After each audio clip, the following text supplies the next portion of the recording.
Olá, seja bem-vindo ao Lead Talks Liderança para o Futuro, uma série de conteúdos que tem como objetivo levar ao grande público um pouco mais a respeito de empresas, marcas, lideranças que fazem a diferença.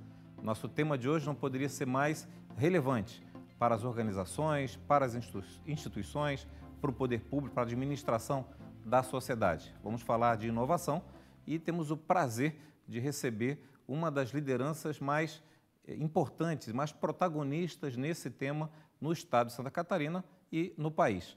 Se o estado de Santa Catarina tem a grande relevância, a grande qualidade, a grande marca da inovação nas empresas, na sociedade, tem muito a ver com um ecossistema pujante que teve a presença, a participação direta na formulação e também na execução por parte do nosso convidado, Marcelo Fetti, secretário de Estado de Ciência, Tecnologia e Inovação de Santa Catarina, que, aliás, é uma pasta nova do governo do Estado de Santa Catarina na sua nova administração, tendo como objetivo justamente dar ainda mais impulso e visibilidade para uma temática tão estratégica para todos nós. Marcelo, seja super bem-vindo. Talvez o ideal seja começar por aí. Qual é o objetivo de ter uma pasta, uma secretaria de Estado exclusiva para a temática de ciência, tecnologia e inovação, ao que não tinha no Estado até então, e como isso pode contribuir ainda mais para essa diferenciação de Santa Catarina no contexto nacional e internacional? Seja bem-vindo. Obrigado, Delcio. Obrigado pelo convite, pela oportunidade. O governador Jorginho Melo, ainda candidato e percebendo a importância dessa temática da ciência, da tecnologia e da inovação para o desenvolvimento do Estado de Santa Catarina, ele se comprometeu em, vencendo as eleições, criar a pasta que representa, numa visão, eu diria até um pouco simplista, 6,5% do PIB de Santa Catarina, que gera em torno de 90 mil empregos nas mais de 20 mil empresas, né? E que pagam salários 2,5 vezes a média do trabalhador brasileiro, né? Ou seja, um segmento, um setor, uma temática que tem uma importância muito grande para o Estado de Santa Catarina, uma relevância maior do que tem especificamente no âmbito nacional, em que o setor representa apenas 2,5% do PIB. E mais, é um setor que atua transversalmente em todos os setores da economia, né? Quando você vê a indústria, quando você fala de agregação de valor na indústria, você está falando do setor de tecnologia e de inovação. Quando você fala em agregação de valor no agronegócio, ali também tem uma participação importante do setor de tecnologia e de inovação. No setor de serviço, no setor logístico, enfim, em todos os setores, o setor de tecnologia, a temática da inovação, são fundamentais para o aumento da produtividade, para a agregação de valor e o aumento da competitividade dos setores econômicos da economia de Santa Catarina como um todo. É fantástico, com certeza, mesmo esse expressivo 6% versus a média nacional de 1,5%, com certeza ainda é um número subestimado, porque, na verdade, é o que é, de algum modo, possível de se apurar do ponto de vista mais técnico, mas o alcance, o impacto da temática vai muito além e que, na verdade, transforma as organizações em mais ou menos competitivas nesse novo cenário, né? E eu queria lhe perguntar um pouco, que você descrevesse um pouco dessa trajetória de construção desse ecossistema do Estado de Santa Catarina, de inovação, porque ela se confunde muito com a sua própria trajetória, desde a iniciativa privada e também em uma série de desafios e posições na administração pública, né? Então, eu queria que você explicasse, em linhas gerais, por que Santa Catarina chegou nesse invejável posicionamento de 6%, por que a ciência, tecnologia e inovação hoje é tão relevante no nosso Estado, como essa construção de ecossistema, de algum modo, contribuiu para isso, né? Então, eu diria que, assim, tem um ponto importante que é muito o espírito empreendedor, inovador, resiliente do catarinense, né? Então, assim, o catarinense é, por si só, um povo que traz no seu DNA esse espírito empreendedor e inovador, né? Veja que nós somos um estado que não possui grandes áreas agricultáveis, nós somos um estado que não tem grandes reservas minerais, nem reserva de petróleo, Nós somos um estado que tem praticamente todo tipo de intempérie natural. Aqui a gente tem seca, a gente tem enchente, a gente tem furacão, enfim. A gente é um estado extremamente penalizado pelo governo federal. Nós somos um estado que proporcionalmente, um dos estados que proporcionalmente mais paga imposto e menos recebe recurso de volta.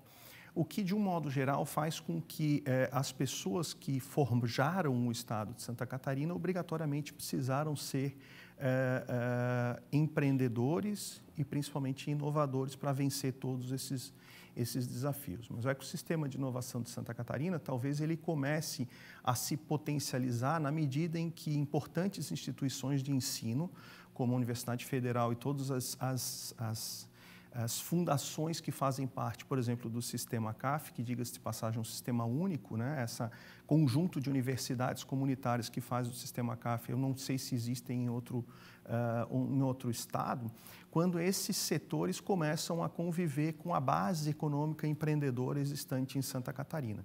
E aí há uma convergência de interesses, tanto da academia quanto do setor produtivo, para agregação de valor e, consequentemente, aumento da produtividade e da competitividade da nossa economia.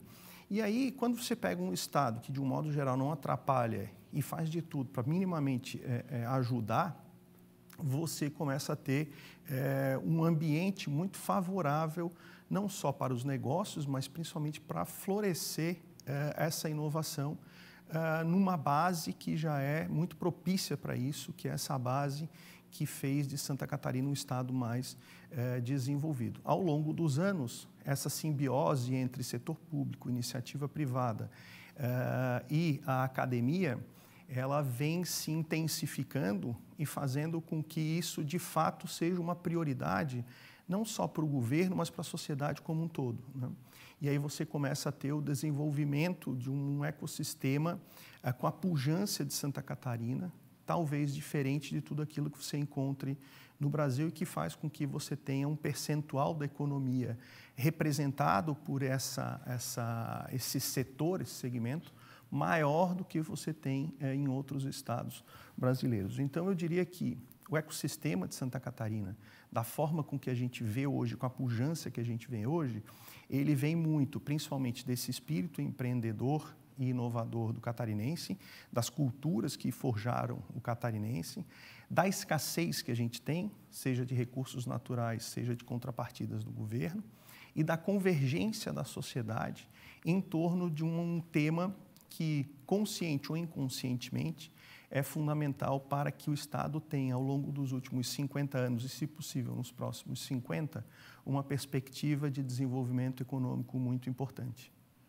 Eu queria, Marcelo, destacar um tema nessa questão do ecossistema, né? Você falou da iniciativa privada, o papel do poder público, né? E da academia, né? E todos em conjunto, também os fundos de investimento, né? Os venture capital, né? O contexto internacional. Mas eu queria destacar o aspecto, vamos chamar assim, desse ambiente regulatório, da legislação, que foi um tema que você, em particular, teve muita contribuição, para não dizer que ajudou literalmente a escrever várias das leis de fomento, leis de inovação, não só a partir da sua experiência na iniciativa privada, mas também vários desafios que você teve. Eu lembro, por exemplo, quando você estava à frente da pasta de inovação em São José, quando ainda na pandemia você formulou a temática do programa de aceleração, né? Do município, e que também tinha todo um cashback que envolvia o comércio local, inovação, tecnologia. Qual é, na sua opinião, o papel também de legislações e um ambiente regulatório e uma segurança jurídica que favoreça e que incentive a inovação nas empresas, nas cidades, nas diferentes instituições? O quanto que as leis vigentes e muitas que você ajudou a contribuir aqui no Estado para desenhar podem ajudar a impulsionar esse ecossistema?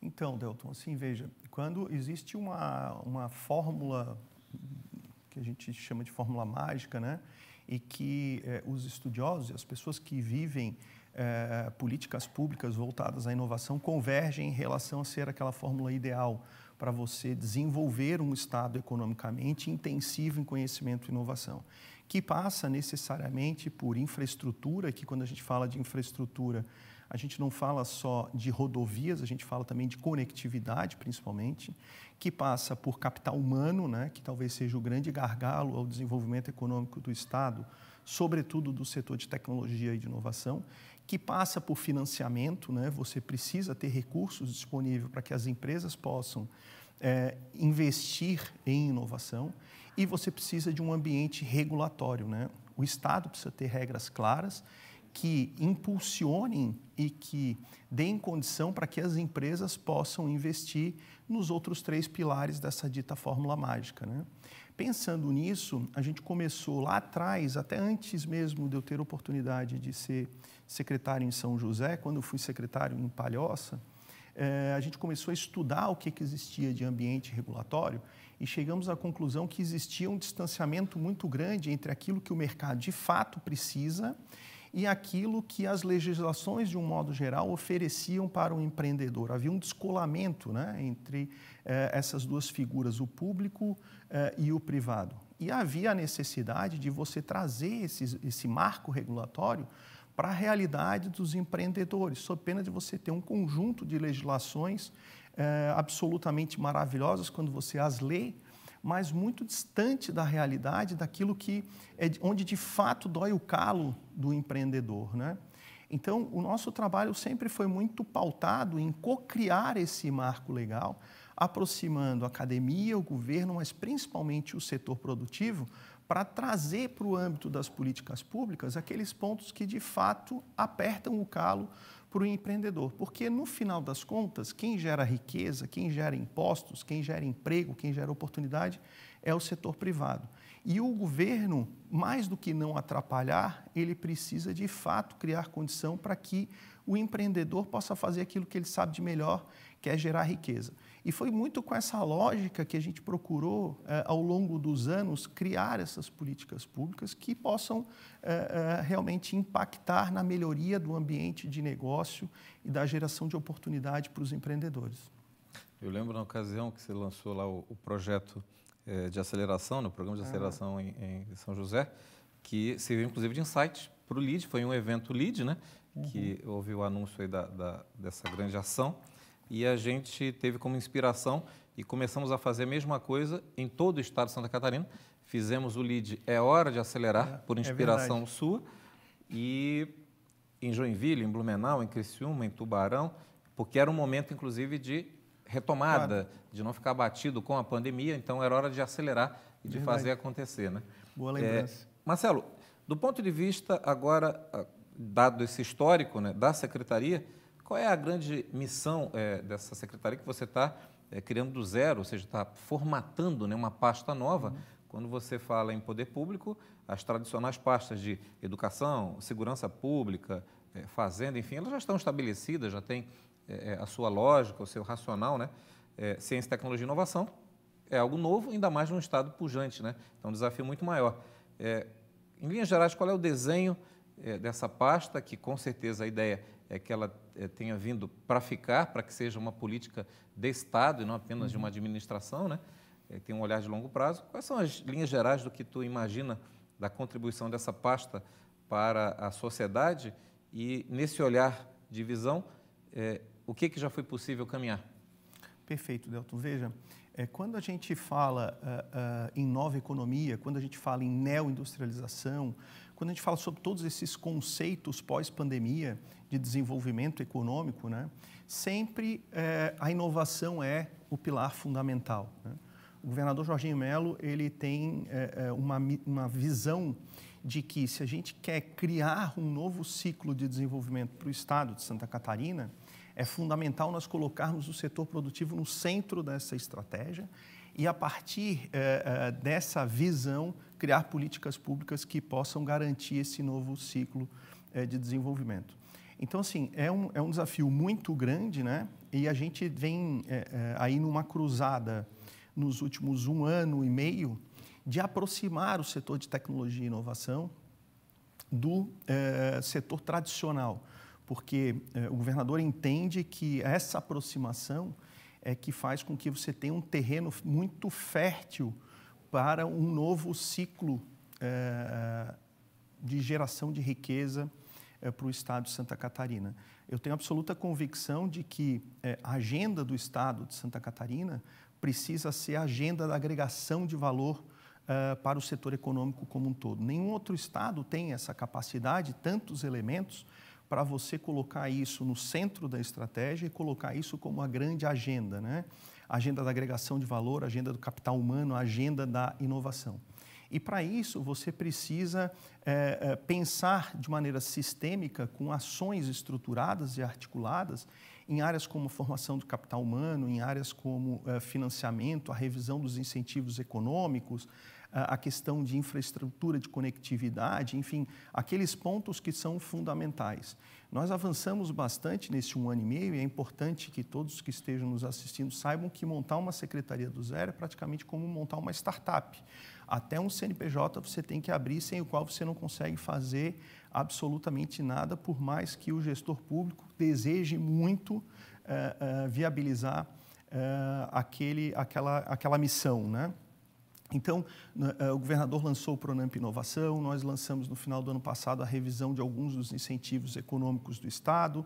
O governador deve apresentar nos próximos dias talvez o grande programa de conectividade para o Estado de Santa Catarina, porque boa parte do Estado hoje não está coberto por infraestrutura de conectividade, o que não combina não só com o nível de desenvolvimento do Estado, mas com o propósito que a gente tem de criar uma nova economia e de fomentar essa nova economia, de forma que muitos desafios foram vencidos nessa estruturação e a gente tem também um grande desafio que é colocar o Estado para incorporar essas tecnologias a bem da melhoria do serviço público, né? Um conjunto de ações tem sido feitas nesse sentido. O Estado é 40% do PIB, ele gera 30% dos empregos e paga 20% dos salários. Então, qualquer coisa que o Estado faz, ele tem uma capacidade muito grande de alavancar boas iniciativas e, no caso da inovação, isso não poderia ser diferente. Então, é muito disso que tem sido feito ao longo desse 1 ano e meio, a bem da criação de um novo paradigma de desenvolvimento para o Estado, ao mesmo tempo em que a gente procura fazer com que essas tecnologias possam ser incorporadas ao dia a dia da administração. O governador fala sempre que vai ter valido a pena a criação da Secretaria de Estado de Ciência, Tecnologia e Inovação, quando uma vida for salva por uma tecnologia desenvolvida e fomentada por esses programas da Secretaria. Genial, fantástico, como propósito inspirador, parafraseando um pouco do que foi a lógica do Kennedy com o homem à lua, né? Talvez seja uma boa analogia realmente o impacto da tecnologia na vida real das pessoas, né? Esse é um desafio grande, sabe, Delton? Fazer com que as pessoas possam tangibilizar a importância da inovação e da tecnologia no dia a dia, né? A inovação é muito mais do que simplesmente um aplicativo, né? E ele tem uma capacidade de impactar o dia a dia das nossas vidas, seja na educação, seja na saúde, seja na segurança pública, seja na geração de emprego e oportunidade, que a maioria das pessoas talvez não tenha essa dimensão, né?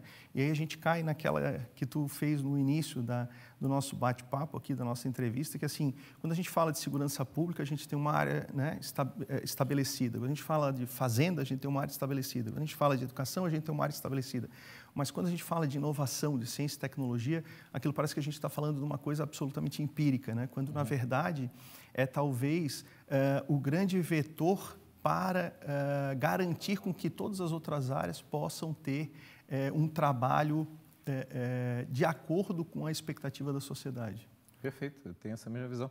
Eu até chego a dizer que talvez a inovação, né, seja o habilitador de todo o demais. Então, mais do que uma pasta, é algo que é transversal, como você mencionou em tudo. Secretário, para finalizar aí a nossa conversa, uma de tantas outras, com certeza, eu queria muito o seu olhar sobre o papel e o perfil da nova liderança para essa nova economia que você mencionou. Você tem estado presente aí, próximo às principais empresas catarinenses, tanto as empresas de excelência e de classe mundial, como a WEG, onde você visitou recentemente e tem contatos frequentes, tanto quanto startups geniais, extraordinárias, né, que têm surgido aqui no Estado, assim como você está muito presente em fóruns internacionais, em grandes discussões, até porque a inovação é uma pauta mundial. De tudo isso que você tem percebido com a tua própria trajetória enquanto liderança, e o papel do LEAD é muito de de ser o porta-voz das lideranças e dar ênfase ao papel do líder, que é aquele que muda o curso natural das coisas, né? Então, qual é o perfil, quais são as características, o que a sociedade, as empresas, as administrações públicas precisam do novo líder, para que nessa nova economia a gente consiga, ao final, melhorar a vida das pessoas, que é disso que se trata, né? Perfeito. Assim, de fato, a gente tem dialogado muito com o setor produtivo tradicional, tentando essa aproximação, ou focado nessa aproximação do setor de tecnologia e inovação com o setor tradicional e com essas empresas que são conhecidas do dia a dia, né, de todo mundo em Santa Catarina. E assim, eu diria que até por ser muito crente no que o Yuval Harari fala naquele 21 lições para o século XXI, né? Quando você separa competências técnicas e competências socioemocionais, eu creio que na medida em que a gente avança na nova economia, as competências técnicas sempre serão fundamentais, mas as competências socioemocionais, elas talvez estejam se tornando mais importantes para a nova economia do que propriamente as competências técnicas, né? Então, questões como empatia, como liderança por si só, né, um ponto fundamental para quem quer se estabelecer nessa nova economia, empatia, você saber trabalhar em equipe, essas características socioemocionais, eu diria que elas são talvez mais relevantes do que propriamente as competências técnicas, que não são desprezíveis, mas na medida em que a gente começa a pensar novos modelos de negócio, veja, a maior rede de hospedagem de hotéis do mundo não tem um quarto de hotel. A maior frota de carros do mundo não tem nenhum carro, né? Então, como é que você lida com questões como essa, que são absolutamente disruptíveis e completamente impensáveis uma geração antes da nossa e até para parte da nossa própria geração, né? Então, eu diria que questões como resiliência, empatia, liderança, trabalho em equipe são fundamentais para quem quer se estabelecer nessa nova economia. E talvez uma das coisas que eu trago sempre como ensinamento, né, e que eu acho que são fundamentais, é você estar constantemente buscando conhecimentos. Tem uma coisa que ninguém te tira, como meu pai dizia, o meu avô sempre me disse, é o conhecimento, né? E na medida em que as coisas começam a se tornar, o mundo começa a ter uma velocidade diferente e as coisas começam a se tornar obsoletas com uma velocidade muito grande, você está constantemente buscando conhecimento, talvez seja assim a grande chave para a nova economia. Fantástico, o aprendizado contínuo nessa diretriz aí do futuro, da nova economia. Um grande prazer essa nossa conversa com o Marcelo Fetti, que está em curso na construção de um grande legado, ele que é o primeiro secretário de Estado de Ciência, Tecnologia e Inovação da história de Santa Catarina. Obrigado, Marcelo, por estar aqui conosco. Acompanhe esse conteúdo, o Lead Talks e outros, através das plataformas do Grupo de Lideranças Empresariais e também do Sistema Catarinense de Comunicação, seja através do portal SCC10, como também na televisão aberta pelo canal do SBT do Estado de Santa Catarina. Nos vemos no próximo Lead Talks.